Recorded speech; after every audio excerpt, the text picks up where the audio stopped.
दौरे ऑस्ट्रेलिया और जिम्बाब्वे के लिए कौमी टीम के वाइट बॉल स्क्वाड का ऐलान कर दिया गया है। बाबर आजम, नसीम शाह और शाहीन आफरीदी ऑस्ट्रेलिया के खिलाफ वनडे और T20 सीरीज़ में शामिल हैं। दौरे जिम्बाब्वे में तीनों खिलाड़ी आराम करेंगे।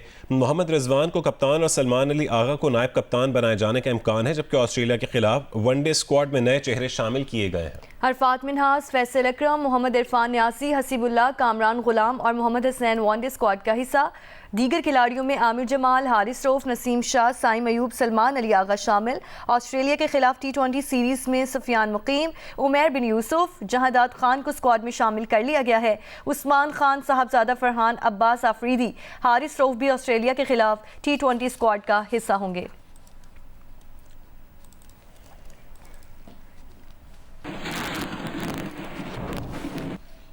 पाकिस्तान क्रिकेट बोर्ड ने 25 क्रिकेटर्स के लिए सेंट्रल कॉन्ट्रैक्ट्स का ऐलान कर दिया। शाहीन शाह अफरीदी की A से B कैटेगरी में तनज़ली कर दी गई है, जबकि हारिस रऊफ की B से C कैटेगरी में तनज़ली कर दी गई है। नसीम शाह B कैटेगरी में शामिल। शान मसूद की B कैटेगरी में शमूलियत कप्तानी बरकरार रहने से मशरूत होगी।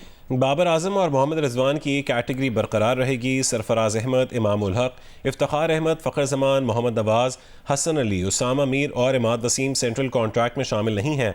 साजिद खान C कैटेगरी में शामिल है, जबकि नुमान की C कैटेगरी में शमूलियत फिटनेस से मशरूत है। अब्दुल्ला शफीक, शादाब और अबरार अहमद, सलमान अली आगा, सऊद शकील और साइम अयूब C कैटेगरी में शामिल हैं। 5 इमर्जिंग क्रिकेटर्स को भी सेंट्रल कॉन्ट्रैक्ट्स मिल गए हैं। D कैटेगरी में कामरान गुलाम, अब्बास आफरीदी, खुरम शहजाद, मोहम्मद अली, उस्मान खान, इरफान खान नियाजी और हसीबुल्लाह खान शामिल हैं।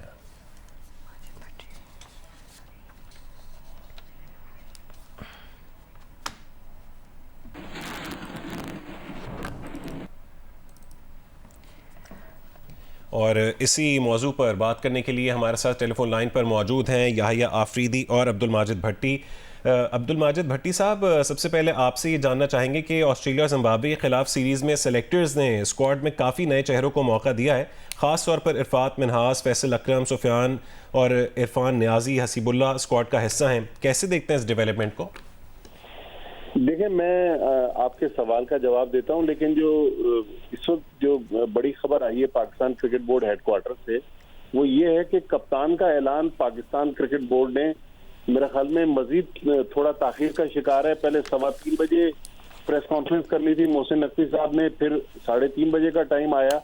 अब से चंद लम्हे पहले जो मीडिया रिलीज PCB ने जारी किया है कि पाकिस्तान के वाइट बॉल कप्तान का अनाउंसमेंट जो 3:30 बजे होना था, अब 4:30 बजे पाकिस्तान क्रिकेट बोर्ड ने किया। तो ये कप्तान के ऐलान से पहले एक तो सेंट्रल कॉन्ट्रैक्ट अनाउंस हो गए और फिर टीमें भी अनाउंस होगी। मेरे ख्याल में काफी ब्रेव डिसीजन सिलेक्शन कमेटी ने लिए हैं और लग ऐसे रहा है कि सिलेक्शन कमेटी जिस तरह इंग्लैंड के खिलाफ उन्होंने नए चेहरों के साथ पाकिस्तान टीम को आगे ले जाने की कोशिश की और अच्छे नतीजे आए। पाकिस्तान ने इंग्लैंड के खिलाफ टेस्ट सीरीज जीती।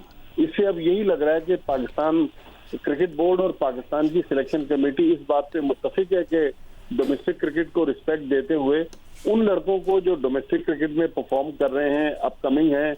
हालांकि ऑस्ट्रेलिया का टूर दुनिया का मुश्किल तरीन टूर करार दिया जाता है, लेकिन लग ऐसे रहा है कि अब सिलेक्शन कमेटी ने तहिया कर लिया है कि जो लोग अंडर परफॉर्म कर रहे हैं, जिस तरह शादाब खान को टीम से ड्रॉप किया गया है, फ़खार अहमद को ड्रॉप किया गया है, फ़खर जमान टीम का हिस्सा नहीं है, और बहुत सारे जिस तरह अभी आप बता रहे थे नए चेहरे पाकिस्तान टीम में आए हैं, तो पाकिस्तान क्रिकेट बोर्ड जो है वो लग रहा है कि पुराने चेहरों से छुटकारा हासिल करना चाहता है, या फिर उनको पैगाम दे दिया गया है कि आप सिर्फ उसी सूरत में पाकिस्तान टीम में रहेंगे अगर आपकी परफॉर्मेंस रहेगी।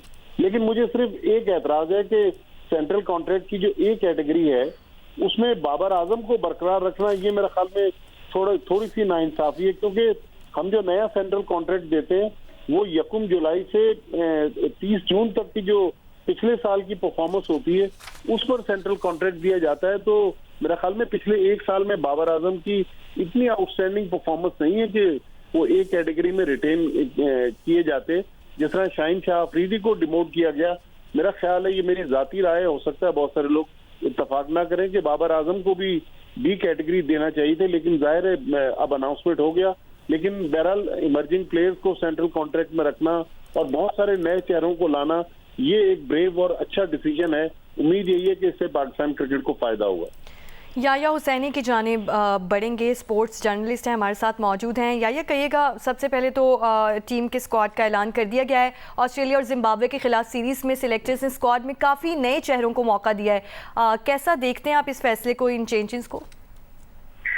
देखिए, ये तो होना था, और जिस अंदाज में पाकिस्तान क्रिकेट आगे बढ़ रही है, और 1 साल हो चुका है सैयद मोहसिन रजा नकवी साहब को, और इस दौरान पाकिस्तान क्रिकेट की कच्ची जो है उसने कई हिचकोले खाए, कई भंवर में भी फंसी, और अब पाकिस्तान क्रिकेट को नए खून की जरूरत है, पाकिस्तान क्रिकेट टीम को नई तवानाई की जरूरत है, और ये वक्त की जरूरत थी।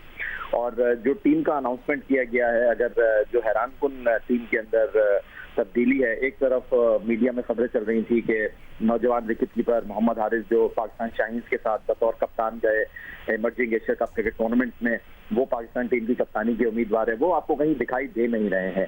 और अब पाकिस्तान क्रिकेट के मंजरनामे में अचानक मोहम्मद रिजवान के मुतबादिल के तौर पर पेशावर दरमी के हसीबुल्ला, जो कि बड़े प्रॉमिसिंग विकेट कीपर हैं, वो आपको दिखाई दे रहे हैं।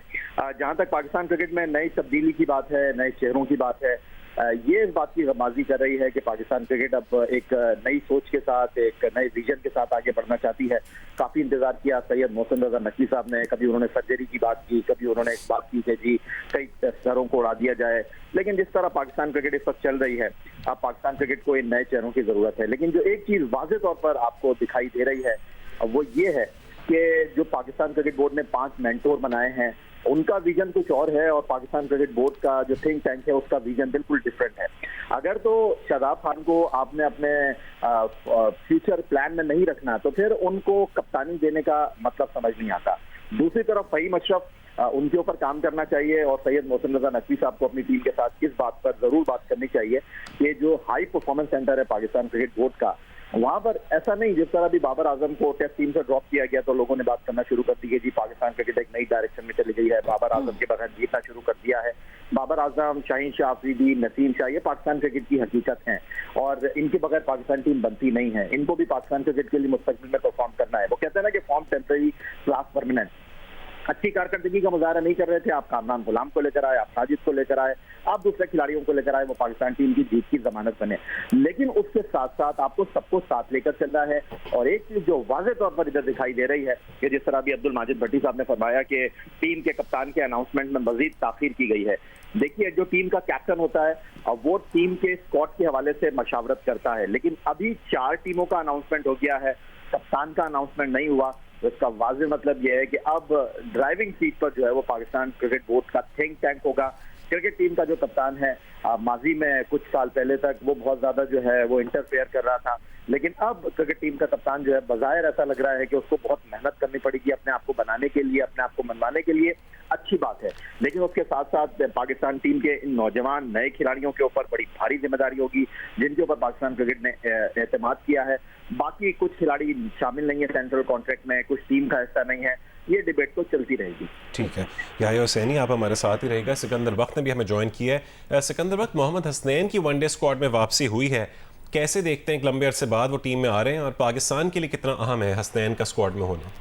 देखिए, पाकिस्तान के लिए हर एक अच्छे प्लेयर की जरूरत है, जो भी हो अच्छा हो वो आए। मगर देखें, हसनैन ने भी, मैंने डेटा निकाल के रखा हुआ है, एक्चुअली मैं सुबह से जिम में था तो पूरा डेटा नहीं निकाल सका। ये हसनैन ने फर्स्ट क्लास क्रिकेट ही नहीं खेलते। 10 साल हो गए उन्हें डोमेस्टिक क्रिकेट में आए हुए, उनके 7 या 9 मैच हैं, मैंने दिखा हुआ एक जगह, सिर्फ 7 या 9। ये बहुत गलत बात है। जब तक लड़के 4 दिन की क्रिकेट नहीं खेलेंगे अच्छे नहीं होंगे। इन सारी अनाउंसमेंट में मुझे जो है एक जो है बहुत सख्त शिकायत है मोहसिन नकवी साहब से। मैं रिक्वेस्ट करूंगा, बहुत ही हाथ जोड़ के रिक्वेस्ट करूंगा कि आप लोगों ने सेंट्रल कॉन्ट्रैक्ट में नुमान को नहीं रखा, उस शख्स को नहीं रखा। ये ऐसे ही है कि एक फौजी को आप लेकर आए, उसको बोला जाओ फतह करके आ जाओ पहाड़, वो पहाड़ फतह करके आया, उसको इनाम देने के बजाय आप कह रहे हैं पहले अपनी राइफल का निशाना सही करो। यार ये कैसा इंसाफ है? आप उसको देते, जिस तरह साजिद को आपने दिया सेंट्रल कॉन्ट्रैक्ट, आप उसको देते और कहते कि हम 6 महीने दे रहे हैं आपको सेंट्रल कॉन्ट्रैक्ट के। अगर आपने अच्छा फिटनेस अपनी नहीं की, आपने उस बेचारे को, एक गरीब आदमी, एक छोटे से गांव का लड़का, उसको आपने सेंट्रल कॉन्ट्रैक्ट नहीं दिया। मैं बहुत स्ट्रांगली प्रोटेस्ट कर रहा हूँ, और मैं उन सब थिंक टैंक को, जो थिंक टैंक याया कह रहे हैं, मैं उनकी मतलब है कि हैरान हूँ इस बात के ऊपर कि एक शख्स ने आपको पूरी सीरीज जिताई। आप मतलब सुबह से लेके शाम तक उसकी तारीफें कर रहे थे, उसके खानदान का इंटरव्यू नशर कर रहे थे, उस बेचारे को आपने सेंट्रल कॉन्ट्रैक्ट नहीं दिया और आप कह रहे हैं कि जी वो पहले फिट हो जाओ। यार फॉर गॉड सेक, उसने जो करना था कर दिया। कम से कम 6 महीने के लिए तो उसको आप सेंट्रल कॉन्ट्रैक्ट देते। बाकी जहां तक नए लड़कों का ताल्लुक है, बहुत सारे लड़के नए आ गए इसमें, अरफाज मिनाज, फैसल अकरम, ये सारे स्पिनर्स हैं। जो याया ने पॉइंट उठाया, ये मैंने पहले उठाया था कि मोहम्मद हारिस को किस बेस पे आपने कैप्टन बनाया। उसकी बैटिंग का स्टाइल देखा, लगता है जैसे वो टेप बॉल खेल रहा है। और हसीबुल्लाह को आपने ले लिया, वो बिल्कुल ही गायब हो गया। बहुत अच्छी बात है, जहादात का एंट्री बहुत अच्छा है, he is a very talented player, इसको होना चाहिए था। और ये मुझे उससे बहुत उम्मीदें वाबस्ता हैं कि वो होगा Irfan Khan Niazi. Ahmed Daniyal is a good induction, मुझे बहुत अच्छा लगा था चैंपियंस कप में। अब देखते हैं कि वो जाकर वहां पे क्या करता है। हुरैरा नहीं है, इसका मतलब है कि उन्होंने सिर्फ उनको टेस्ट क्रिकेट में रखा है और उसको वनडे, और ये मेरे ख्याल से हुरैरा को आप वनडे में ट्राई कर सकते थे, या तो उसको आप टेस्ट खिला रहे थे और अब उसका नाम किसी भी फॉर्मेट में नहीं है। ठीक है। आप हमारे साथ ही मौजूद रहिएगा सिकंदर बख्त। याया हुसैनी भी हमारे साथ मौजूद हैं। याया, कहिएगा कि जिम्बाब्वे के वनडे और T20 के लिए पाकिस्तानी स्क्वाड में डोमेस्टिक प्लेयर्स को नुमाया रखा गया है। जिम्बाब्वे के लिए बाबर, नसीम और शाहीन को ड्रॉप करना कितना वाइज डिसीजन हो सकता है? एक चीज की मैं वजाहत कर दूं, अभी सिकंदर बख्त साहब खासे नाराज नजर आए नोमान अली के हवाले से कि उनको सेंट्रल कॉन्ट्रैक्ट में नहीं रखा। उनको सेंट्रल कॉन्ट्रैक्ट की बी कैटेगरी में रखा गया है, जिन 25 खिलाड़ियों को सेंट्रल कॉन्ट्रैक्ट दिया गया है सब्जेक्ट टू फिटनेस ब्रैकेट में लिखा हुआ है। तो ऐसा नहीं है कि नोमान अली को सेंट्रल कॉन्ट्रैक्ट में नहीं रखा गया है उनको, लेकिन सब्जेक्ट टू फिटनेस। और जिस तरह शान मसूद जो है उनको बी कैटेगरी में रखा गया है, लेकिन सब्जेक्ट टू कैप्टनसी, यानी अभी पाकिस्तान क्रिकेट बोर्ड ने इस बात का फैसला नहीं किया कि उनको रखना है या नहीं रखना। जहां तक आपके सवाल का ये ताल्लुक है कि जो पाकिस्तान ने टीम का ऐलान किया है उसमें जिम्बाब्वे के स्क्वाड में आपने बाबर आजम और शाहीन शाह अफरीदी को नहीं रखा, और जिम्बाब्वे के स्क्वाड में आपने आमिर जमाल को रखा है। हारिस रऊफ टीम का हिस्सा है। लेकिन एक चीज मैं जो यहाँ पर अभी टीमों में देख रहा था, एक बार फिर हम वही गलती करने जा रहे हैं। अभी आपने सीरीज जीती है, इंग्लैंड के खिलाफ तारीखी कामयाबी हासिल की है। एक ऐसे मौके पर आपने तारीखी कामयाबी हासिल की है जब आप अंधेरों में चले गए थे, जब आप मुसलसल 6 टेस्ट मैच हार गए थे। तो हमारा जो ट्रेडिशन है क्रिकेट में वो स्पिन बॉलिंग है। नोमान ने और साजिद ने वो काराए नुमाया अंजाम दिए, जिसकी वजह से पाकिस्तान टेस्ट सीरीज जीतने में कामयाब हुआ। 4 इनिंग में 40 में से 39 विकेटें इन दोनों बॉलर्स ने हासिल की। लेकिन आप देखिए कि जो आपने टीमों का ऐलान किया है, एक बार फिर आप वही गलती करने जा रहे हैं। आपने शादाब खान को दूध में से मक्खी की तरह निकालकर बाहर कर दिया, लेकिन आप आगे क्या कर रहे हैं? आपको स्पिनर की जरूरत है। आप किन स्पिनर्स के साथ जो है वो ट्रेवल कर रहे हैं? अब आप देखिए कि आपने ऑस्ट्रेलिया और जिम्बाब्वे के दौरों में फास्ट बॉलर की भरमार कर दी है। क्या वहां पर स्पिन बॉलर की कोई जरूरत नहीं होगी? क्या वहां पर स्पिन बॉलर को आपको नहीं खिलाना होगा? फैसल अकरम को आपने रखा है, लेकिन इस बात को भी मद्देनजर रखना होगा कि फैसल अकरम एक ऑलराउंडर है। आपको प्रॉपर स्पिनर की जरूरत है। कल भी हम ये बात कर रहे थे कि साजिद खान जो है वो जिस तरह बॉल करते हैं वो ऑस्ट्रेलिया में या वनडे टीम में या T20 क्रिकेट में कारगर साबित हो सकते हैं। ये बहुत अच्छा टाइम है पाकिस्तान क्रिकेट के लिए नए फैसले करने का, पाकिस्तान क्रिकेट को एक दुरुस्त देने का। तो इस चीज को मद्देनजर रखना चाहिए कि वनडे क्रिकेट हो चाहे T20 क्रिकेट हो, सूरत हाल बदल रही है। हमारे पड़ोसी मुल्क की आप बात करें, वहां पर कुलदीप यादव खेलते हैं, वहां पर युजवेंद्र चाहल खेलते हैं, तो वहां पर वो स्पिन बॉलिंग के साथ व्हाइट बॉल क्रिकेट में अपने आप को साउंड एंड सिक्योर करते हैं। लेकिन हम फिर वही गलती करने जा रहे हैं कि हमने एकदम जो है वो हल चला दिया है, लेकिन बहुत सारे खिलाड़ियों को अब भी हमने नजरअंदाज किया है। खास तौर पर आपको स्पिन बॉलिंग में जो है वो बहुत बड़ा वैक्यूम दिखाई दे रहा है। अब आप अचानक जो है आपने स्विच किया है, अचानक हारिस से आप जो है हसीबुल्लाह की तरफ आए हैं, लेकिन हसीबुल्लाह के साथ आपको एक और विकेट कीपर को भी टीम में रखना चाहिए। अभी रोहेल नजीर ने इमर्जिंग एशिया कप में उम्दा कारकर्दगी का मुजाहरा किया है। पाकिस्तान क्रिकेट बोर्ड ने उनके ऊपर बहुत हैवी इन्वेस्टमेंट की है। व्हाई नॉट, आप उनको क्यों नहीं रखते? अब आप हसीबुल्लाह को टीम के साथ कैरी कर रहे हैं तो आपको एक और विकेट कीपर भी लाइन में रखना चाहिए, क्योंकि मोहम्मद रिजवान को पाकिस्तान क्रिकेट बोर्ड का जो इस वक्त फ्यूचर दिखाई दे रहा है थिंक टैंक के हवाले से, वो ये है कि वो मोहम्मद रिजवान के साथ मुस्तकबिल में बहुत ज्यादा चलने के मुताहम्मिल मुझे नहीं दिखाई दे रहा। और उसकी जो बुनियादी वजह जो आपको इस वक्त राइटिंग ऑन द वॉल दिखाई दे रहा है, जो क्रिकेट टीम की कप्तानी का मामला है, बिल्कुल ऐसा ही है जैसे 2024 वर्ल्ड कप से पहले हमने टीम अनाउंसमेंट के हवाले से किया था। टीम अनाउंस हो गई है, कौन जा रहा है वो खिलाड़ियों को पता है, लेकिन इन खिलाड़ियों का सुपरवाइजर कौन होगा, इन खिलाड़ियों का सिपह सलार कौन होगा, अभी मुखमसे में है। तो ये बड़े इंपॉर्टेंट चीजें हैं, इन चीजों को मद्देनजर रखने की जरूरत है। अगर आप अभी सही तौर पे चीजों को लेकर चलेंगे तो मुस्तकबिल में आपसे गलतियां नहीं होगी। ठीक है, तज़ब्ज़ुब बरकरार है। याया हुसैनी इस तरह बता रहे थे। अब्दुल माजिद भट्टी साहब, अब कई बड़े नाम भी ड्रॉप किए गए। फॉर एग्जाम्पल फ़खर ज़मान वो एक परफॉर्मेंस देते रहे हैं माजी के मैचेस में भी, उस हवाले से आप क्या कहेंगे? देखिए, फखर जमान का फिटनेस का रजा इशू है और उनको मेरे ख्याल रीहैब के लिए 6 से 8 हफ्ते दरकार हैं। तो उन्होंने खुद पाकिस्तान क्रिकेट बोर्ड से रिक्वेस्ट की थी कि जब तक मैं फुली फिट नहीं हो जाता मैं हाफ फिट पाकिस्तान टीम में आना नहीं चाहता। लेकिन फखर जमान तो चले फिट होके आ जाएंगे, लेकिन एक और जो हैरानकुन सिलेक्शन हुई है वो साइम अयूब को हमने ऑस्ट्रेलिया के वनडे फॉर्मेट में रखा है और T20 जो असल फॉर्मेट है जिसके लिए साइम अयूब जाने जाते हैं और जिसमें उन्होंने शोहरत हासिल करके पाकिस्तान की टेस्ट टीम में आए, आप ऑस्ट्रेलिया की T20 टीम देखें उसमें साइम अयूब का नाम शामिल नहीं है। फिर अभी हमने जो इंग्लैंड के खिलाफ देखा, पाकिस्तान क्रिकेट बोर्ड ने सिलेक्शन पॉलिसी तब्दील की, कप्तान और हेड कोच से सिलेक्शन की इख्तियारात वापस लेकर उनकी जो हैसियत थी वो सिर्फ मुशीर की हैसियत थी कि आप मशवरा दे दें, टीम जो है वो सिलेक्शन कमेटी मुंतखब करेगी। मुझे लग रहा है कि यहाँ भी सिलेक्शन कमेटी डोमिनेट कर रही है। जो नए कप्तान 4:30 बजे अनाउंस होंगे वो, और पाकिस्तान के जो व्हाइट बॉल के जो हेड कोच हैं गैरी कर्स्टन, वो दोनों इस मुशावरत में तो शामिल थे, लेकिन फाइनल जो टीम का इंतखाब था 11 की जो से थी उनमें उनका कोई किरदार नहीं है। ये एक पाकिस्तान क्रिकेट बोर्ड ने एक बड़ा, ये भी ब्रेव डिसीजन है, क्योंकि माजी में कप्तान जो थे वो टीमें सिलेक्ट करते रहे, दोस्ती यारियों पे भी उन पे इल्जामात आते रहे, लेकिन अब बिल्कुल एक न्यू लुक टीम है जिसने एक बिल्कुल नई पॉलिसी क्रिकेट बोर्ड लाया है। देखें इसके कैसे नतायज आते हैं। ठीक है, अब्दुल माजिद भट्टी साहब आप हमारे साथ ही मौजूद रहिएगा। सिकंदर बख्त भी हमारे साथ मौजूद हैं। सिकंदर, कहिएगा, अब ऑस्ट्रेलिया जाना पाकिस्तानी टीम के लिए कितना चैलेंजिंग हो सकता है? से चैलेंजिंग रहा है, इसलिए कि वहाँ पे जिस तरह के हमने अपना एक स्ट्रेटजी बनाई सेकंड टेस्ट मैच के बाद, इंग्लैंड को हमने अपने स्पिनिंग ट्रैक पे जो है फंसा लिया। यही चीज होती रही है जब से मैंने क्रिकेट शुरू की। मेरा पहला टूर भी ऑस्ट्रेलिया का था। उस वक्त से लेकर अब तक मैं एक ही चीज देखता हूँ कि जब हम ऑस्ट्रेलिया जाते हैं कि वहाँ की विकेटें जो है डिफरेंट होती हैं, बाउंसी होती हैं, उधर आपको डिफरेंट अंदाज से खेलना पड़ता है। तो वहाँ का बहुत चैलेंजिंग होगा और वहाँ पर जो लड़का परफॉर्मेंस करता है वो असल के अंदर वो ही परफॉर्मेंस होती है, वहां से उसका टेम्परामेंट पता लगता है। ऑस्ट्रेलियंस जो हैं वो बहुत एग्रेसिव क्रिकेट खेलते हैं। सिर्फ वो क्रिकेट के अलावा फील्ड के अंदर भी आपसे बातें करते रहते हैं, आपको स्लेजिंग करते रहते हैं, आपको जहनी तौर पे इतने दबाव में लेकर आते हैं कि आपसे परफॉर्मेंस नहीं होती। तो ये एक बहुत ही चैलेंजिंग टूर है और हमने हर एस्पेक्ट से चीज देख ली है। मगर जो याया का जो सवाल था वो कल हमने उठाया था इसी बात पे कि व्हाई नॉट साजिद को आप एक वनडे वगैरह में कराकर बॉलिंग देखने से कोई फर्क नहीं पड़ता कि हमारे पास एक बहुत बड़ा वैक्यूम क्रिएट हो गया है स्पिनर्स का। हमने कभी भी स्पिनर्स पे ध्यान नहीं दिया।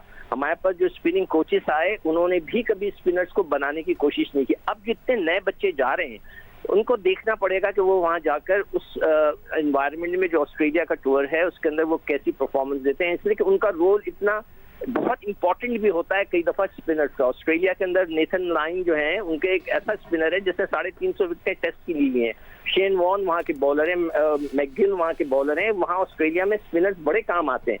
तो अब देखते हैं, मेरी अपनी पर्सनल ओपिनियन ये है कि अगर वो उससे बॉल कराएं साजिद से वनडे के अंदर करा के देख लें तो उसमें कोई मजाक नहीं है। और दूसरी चीज जो नुमान की बात हुई है, मैंने कंफर्म किया है उनको कॉन्ट्रैक्ट नहीं दिया गया है। उनसे कहा गया है जाकर पहले फिट हो जाएं। तो ये एक ज्यादती है। पहले आप उनको दे देते और फिर कहते कि 6 महीने के अंदर फिट हो जाओ वरना हम आपसे वापस ले लेंगे। ऐसी कोई चीज करनी चाहिए थी। ठीक है याया, नौजवान खिलाड़ियों की स्क्वाड में शमूलियत से वाज़े हो रहा है कि पाकिस्तान अब मुस्तकबिल की तरफ देख रहा है, जैसा कि फैसल अकरम और सुफियान मुकीम को स्क्वाड में शामिल किया गया है। इसके अलावा middle order batter Irfan Niazi भी स्क्वाड का हिस्सा होंगे। अब फरवरी में चैंपियंस ट्रॉफी होने जा रही है, तो कितना सुनहरी मौका है नौजवान खिलाड़ियों के पास कि वो परफॉर्म करें और बड़े इवेंट में अपनी जगह बनाएं।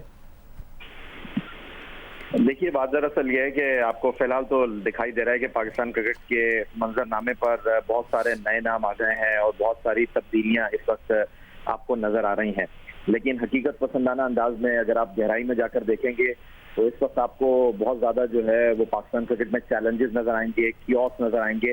सिर्फ उसकी मिसाल सेंट्रल कॉन्ट्रैक्ट ही आपके सामने है। 25 खिलाड़ियों को सेंट्रल कॉन्ट्रैक्ट जो दिया गया है, वो खिलाड़ी जो पाकिस्तान की तीनों फॉर्मेट की क्रिकेट खेल रहे हैं उनके ऊपर आपको सेंट्रल कॉन्ट्रैक्ट में एतमाद ही दिखाई नहीं दे रहा। आपने उन खिलाड़ियों को सेंट्रल कॉन्ट्रैक्ट में ए कैटेगरी दे दी है, उन खिलाड़ियों को आपने बी कैटेगरी दे दी है जिन पर आपका एतमाद इस वक्त दिखाई दे नहीं रहा है। सबसे बड़ा सवाल यह है कि बाबर आजम को किस बुनियाद पर आपने एक कैटेगरी में रिटेन किया है, उनकी कारकर्दगी पिछले 2 सालों में ये है कि वो टेस्ट टीम में जगह बनाने में कामयाब हुए नहीं है। T20 क्रिकेट में गैरी कर्स्टन उनके साथ बतौर ओपनर खेलने के लिए ज्यादा सहल दिखाई दे नहीं रहे हैं। तो ये सबसे बड़ा सवाल है कि बाबर आजम किस बुनियाद पर सेंट्रल कॉन्ट्रैक्ट की ए कैटेगरी में शामिल है। अगर आपने कॉम्प्रोमाइज किया है बाबर आजम के साथ तो वाई नॉट, ये कॉम्प्रोमाइज आपने शाहीन शाह अफरीदी के साथ क्यों नहीं किया, सबसे बड़ा सवाल ये है। फिर उसके साथ जिन नौजवान खिलाड़ियों की आप बात कर रहे हैं जो पाकिस्तान की वनडे टीम में भी हैं, जो पाकिस्तान की टेस्ट टीम में भी हैं, जो पाकिस्तान की T20 टीम में भी हैं, उनकी कारकर्दगी आपके सामने मौजूद है, लेकिन सेंट्रल कॉन्ट्रैक्ट की जो फहरिस्त है वो इस बात की रमबाजी नहीं कर रही है, क्योंकि आपने भरमार कर दी है सेंट्रल कॉन्ट्रैक्ट में C और D कैटेगरी की। लेकिन ठीक है याया, पता कलामे के लिए माजरत, इस वक्त आप लोग क्रिकेट पर तज़किया और तबसरे दे रहे थे। बहुत शुक्रिया याया हुसैनी, सिकंदर बख्त और अब्दुल माजिद भट्टी जियो न्यूज़ से बात करने के लिए।